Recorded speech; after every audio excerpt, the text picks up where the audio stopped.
सुप्रभात। मैं हूं आपका दोस्त डॉक्टर दर्शन मांगिया। आज की प्रेरक कहानी के साथ आज हम फिर हाजिर हैं। पर यहाँ पर शुरुआत करने से पहले मैं एक बात ज़रूर करना चाहूँगा कि हमारी सोच ही हमें आगे बढ़ने से रोकती है और हमारी सोच ही हमें आगे बढ़ने देती है। अगर आप एक किताब पढ़ना चाहें, you can heal your life, इसको पढ़िए। अगर आप द सीक्रेट बुक आपने पढ़ी है या द सीक्रेट मूवी देखी है तो ये भी पढ़िए या इसको देखिए। यूट्यूब पे जाइए, आपको मिल जाएगी। सिंपल उसके अंदर यही चीज़ समझाई गई है कि अगर आप अपनी ज़िंदगी में कुछ पाना चाहते हैं, तो उसे महसूस कीजिए, उसे अपने दिमाग में जितना हो सके भर लीजिए। विश्वास कर लीजिए कि वो चीज़ ऑलरेडी आपको मिल चुकी है, तो वो ज़रूर मिलेगी। ब्रह्मांड को संदेश भेजना होता है।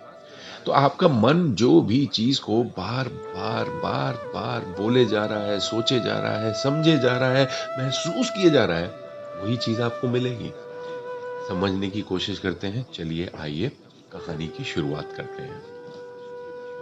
कहानी का शीर्षक है भगवान की कृपा को समझिए। एक व्यक्ति काफी दिनों से चिंतित चल रहा था, जिसके कारण वह काफी तनाव में रहने लगा था। वह इस बात से परेशान था कि घर के सारे खर्चे उसे ही उठाने पड़ते हैं। पूरे परिवार की जिम्मेदारी उसी के ऊपर है। किसी न किसी रिश्तेदार का उसके यहाँ आना जाना लगा ही रहता है। इन्हीं बातों को सोच सोच कर वह काफी परेशान रहता था तथा बच्चों को अक्सर डांट देता था तथा अपनी पत्नी से भी ज्यादातर किसी न किसी बात पर उसका झगड़ा चलता रहता था। एक दिन उसका बेटा उसके पास आया और बोला, पिताजी मेरे स्कूल का होमवर्क करा दीजिए। वह व्यक्ति पहले से ही तनाव में था तो उसने बेटे को डांट कर भगा दिया। लेकिन जब थोड़ी देर बाद उसका गुस्सा शांत हुआ तो वह बेटे के पास गया तो देखा कि बेटा रो कर सो गया है और उसके हाथ में उसके होमवर्क की कॉपी है। उसने कॉपी को लेकर देखा और जैसे ही उसने कॉपी नीचे रखनी चाही, उसकी नजर होमवर्क के टाइटल पर पड़ी। होमवर्क का टाइटल था, वह चीजें जो हमें शुरू में अच्छी नहीं लगती लेकिन बाद में वह अच्छी ही होती हैं। उस टाइटल पर बच्चे को एक पैराग्राफ लिखना था जो उसने लिख लिया था। उत्सुकतावश उसने बच्चे का लिखा पढ़ना शुरू किया। बच्चे ने लिखा था, मैं अपने फाइनल एग्जाम को बहुत धन्यवाद देता हूँ क्योंकि शुरू में तो ये बिल्कुल अच्छे नहीं लगते लेकिन इसके बाद स्कूल की छुट्टियां पड़ जाती हैं। मैं खराब स्वाद वाली कड़वी दवाइयों को बहुत धन्यवाद देता हूँ क्योंकि शुरू में तो ये कड़वी लगती है लेकिन मुझे बीमारी से ठीक करती हैं। मैं सुबह सुबह जगाने वाली उस अलार्म घड़ी को बहुत धन्यवाद देता हूँ जो मुझे हर सुबह ये बताती है कि मैं जीवित हूँ। क्योंकि अगर आप जाग गए हैं तो जीवित हैं। अगर भगवान ने बुला लिया तो फिर कहाँ से उठेंगे। मैं ईश्वर को भी बहुत धन्यवाद देता हूँ जिसने मुझे इतने अच्छे पिता दिए क्योंकि उनकी डांट मुझे शुरू में तो बहुत बुरी लगती है लेकिन वो मेरे लिए खिलौने लाते हैं, मुझे घुमाने ले जाते हैं और मुझे अच्छी अच्छी चीजें खिलाते हैं और मुझे इस बात की खुशी है कि मेरे पास पिता है क्योंकि मेरे दोस्त सोहन के तो पिता ही नहीं है। बच्चे का होमवर्क पढ़ने के बाद वह व्यक्ति जैसे अचानक नींद से जाग गया हो। उसकी सोच बदल सी गई। बच्चे की लिखी बातें उसके दिमाग में बार बार घूम रही थी, खासकर वह लास्ट वाली लाइन। उसकी नींद उड़ गई। फिर वह व्यक्ति थोड़ा शांत होकर बैठा और उसने अपनी परेशानियों के बारे में सोचना शुरू किया। मुझे घर के सारे खर्चे उठाने पड़ते हैं, इसका मतलब कि मेरे पास घर है और ईश्वर की कृपा से मैं उन लोगों से बेहतर स्थिति में हूँ जिनके पास घर नहीं है।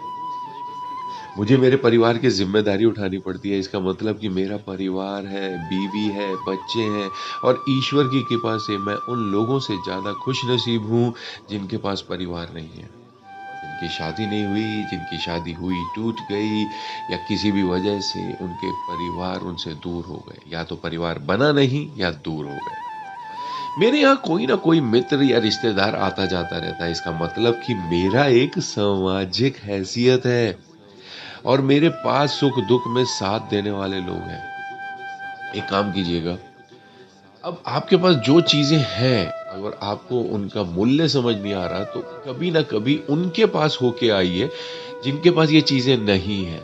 उनके पास थोड़ा-सा रहिए, उनकी बातचीत को समझने की कोशिश कीजिए, तो देखिएगा कि जिनकी ज़िंदगी में वो चीज़ें नहीं हैं जो आपके पास हैं और वो उस चीज़ के लिए कितना तड़पते हैं, किस तरीके से तड़पते हैं, उनकी सोच क्या कहती है, करके देखिए।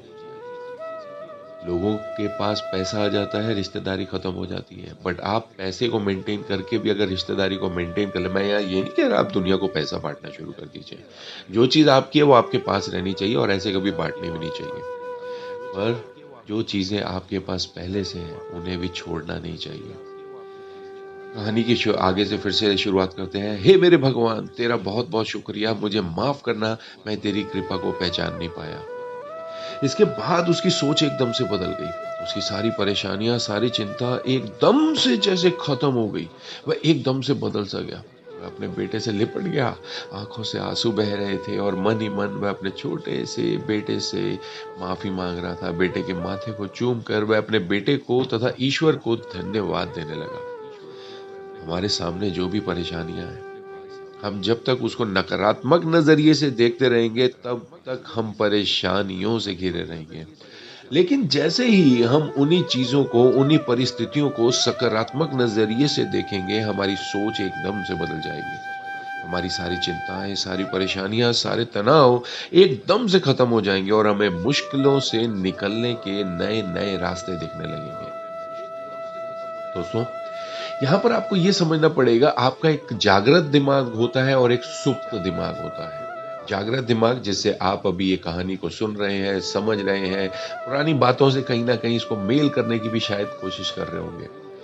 सुप्त दिमाग होता है कि आप जिस चीज़ को बार-बार, बार-बार सोचते रहते हैं, उसको महसूस करते रहते हैं, उसका आपके सुप्त दिमाग पर इम्प्रेशन पड़ता रहता है। कभी किसी पेड़ के पास जाकर उसके ऊपर कोई भी एक चीज़ लेकर हल्के से ठोकना शुरू कीजिए। जैसे मान लीजिए आपने कोई मेटल के अंदर एक शब्द लिख दिया है, उसको पेड़ के तने पे जाके ठोकना शुरू कर दीजिए। बार-बार जितना ठोकते जाएँगे, वो नाम वहाँ पर, वो शब्द वहाँ पर अंकित होता जाएगा। आपका सुप्त दिमाग भी कुछ इसी तरीके से काम करता है।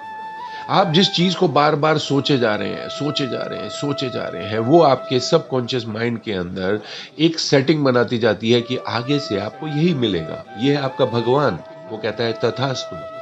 क्योंकि आप मन ही मन वही चीज़ बार-बार माँगे जा रहे हैं। तो आप जो चीज़ सोच रहे हैं, वही चीज़ आपकी ज़िंदगी में आपको मिलेगी। कभी कोशिश करके अपनी पुरानी सारी प्रॉब्लम्स को सोचने की कोशिश कीजिएगा, ज़्यादातर आपकी प्रॉब्लम सिमिलर होंगी, एक जैसी होंगी। वो आपकी सोच से बहुत मिलती-जुलती होंगी। तो अब अगर आप अपनी ज़िंदगी को बदलना चाहते हैं, खुशी, जो चीज़ें आप चाहते हैं, आप सोचते होंगे ना कि मुझे तो ये चीज़ नहीं चाहिए, मुझे तो परेशानियाँ नहीं चाहिए, मुझे तो पैसे की तंगी नहीं चाहिए, मुझे तो घर में लड़ाई-झगड़ा नहीं चाहिए। पर आप अपनी सोच में किसी न किसी तरीके से डायरेक्टली, इनडायरेक्टली इन्हीं चीज़ों को माँग रहे हैं। भगवान की सबसे पहले तो कृपा को समझिए। हो सके तो आज ही एक लिस्ट बनाइए कि आपके पास वो क्या है, जिसके लिए आज तक आप धन्यवाद नहीं हुए हैं। आपके पास कार हो सकती है, उसे थैंक यू बोलिए। आपके पास माँ, पिताजी हो सकते हैं, थैंक यू बोलिए। वाइफ़ है, थैंक यू बोलिए। बच्चे हैं, थैंक यू बोलिए। आपके पास में काम है इस समय पे, आपको मंथली एक इनकम आ जाती है, चाहे वो जॉब है या बिज़नेस है, उसे थैंक यू बोलिए। आपके घर के अंदर टीवी, फ्रिज, एसी, पलंग, सोफ़ा, जो भी बर्तन, जो भी आपको ध्यान में आता है, हर चीज़ को थैंक यू बोलते जाइए। जो भी चीज़ आपके ध्यान में आएगी उसको थैंक यू बोल दीजिए क्योंकि उसको थैंक यू बोलना है आपने। तो आपको अभी तक भगवान ने क्या-क्या चीज़ें बख्शी हैं, अपने दोस्तों के बारे में सोचिए, उनको थैंक यू बोलिए। कौन-सी जगह पर किस आदमी ने आपकी मदद करी थी, शायद उसे आप जानते भी ना हो, उसे थैंक यू बोलिए। डेली रूटीन में आपको चलते-चलते कोई मदद करता है, उसे थैंक यू बोलिए, तो ये थैंक यू बोलते-बोलते आपका सकारात्मक नज़रिया बदलने लग जाएगा। आप चाहें तो हमारा एक 30 डेज़ हैप्पीनेस चैलेंज है, जो कि आपको हमारे यूट्यूब चैनल पे मिल जाएगा। उसको कीजिए, तो थोड़ा-सा अंदर से खुशी आने लगेगी, नकारात्मकता दिमाग से जाने लगेगी। अगर आप इसके लिए हमसे काउंसलिंग भी लेना चाहें, तो definitely we are there. Tarot reading, counselling, depression, anxiety इसके ऊपर हम आपकी काउंसलिंग करते हैं, ट्रीटमेंट देते हैं। आपकी सोच को बदलने में आपकी मदद करते हैं। तो सबसे पहले तो खुद कोशिश कीजिए। द सीक्रेट मूवी अभी जाकर यूट्यूब पे देख लीजिए, 1.25 घंटे की मूवी है। समझिए ये दिमाग कैसे काम करता है। तो अगर आप खुद इसे बदल सके तो समझिए। और इन कहानियों को बार बार सुनते रहिए जो आपको सुनने में अच्छी लगती है। तो ये मैसेजेस कहीं ना कहीं आपकी ज़िंदगी में आपके पास ज़रूर काम आने वाले हैं, क्योंकि इनके अंदर यही बातें ही छुपी हैं जो आपको कल चल के या तो प्रॉब्लम से बचाएंगी, या आपकी लाइफ के अंदर जो आपके दोस्त रिश्तेदार जिससे भी आप प्यार करते हैं, हो सकता है कभी ना कभी उनको भी किसी तरीके की मुश्किल से बाहर निकाल के ले आएगी। तो चलिए, अपनी सोच बदलिए, भगवान की कृपा को पहचानिए और अपनी ज़िंदगी को बेहतर कीजिए, अपनी सोच को बेहतर कीजिए। मैं हूँ आपका दोस्त, कल फिर मिलेंगे एक नई कहानी के साथ, एक नए मोटिवेशनल विचार के साथ। तब तक हमारे साथ जुड़े रहिए, जोड़ते रहिए। आपका दिन शुभ रहे। Bye bye, take care, have a good day.